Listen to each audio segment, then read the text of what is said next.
விஜய் அவர்களோட பிரச்சாரத்திற்கு தடை போட்டிருக்காங்க. முக்கியமாக நிபந்தனைகள் அதிகப்படுத்தியிருக்காங்க அப்படிங்கிற விஷயம் கன்ஃபார்ம் ஆகியிருக்கு. என்ன நடந்திருக்கு, பிரச்சாரம் நடக்குமா நடக்காதா, டீட்டெயிலாக பேச போகிறோம்.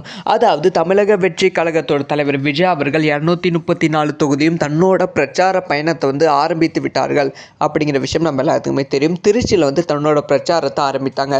ஸோ திருச்சியில் விஜய் அவர்களுக்கு கொடுத்த நிபந்தனைகள் எதையுமே கடைபிடிக்காமல் விஜய் அவர்கள் கிட்டத்தட்ட 15 மணி நேரம் தொடர்ந்து மக்களை சந்தித்து பிரச்சாரம் பண்ணிட்டு இருந்தாங்க. இது விஜய் அவர்கள் மீது பெரிய சர்ச்சையை ஏற்படுத்தியது. முக்கியமாக காவல் அதிகாரிகள் விஜய் மீது கோபத்தில் இருந்தாங்க. இந்த சமயத்தில் சென்னையில் வருகிற 27ஆம் தேதி, அதாவது வட சென்னையில் வருகிற 27ஆம் தேதியும் தென் சென்னையிலிருந்து வருகிற 25ஆம் தேதி, அதாவது அக்டோபர் 25ஆம் தேதியும் பிரம்மாண்டமான ரோட் ஷோ மற்றும் பிரச்சாரம் விஜய் அவர்கள் செய்ய போகிறாங்க.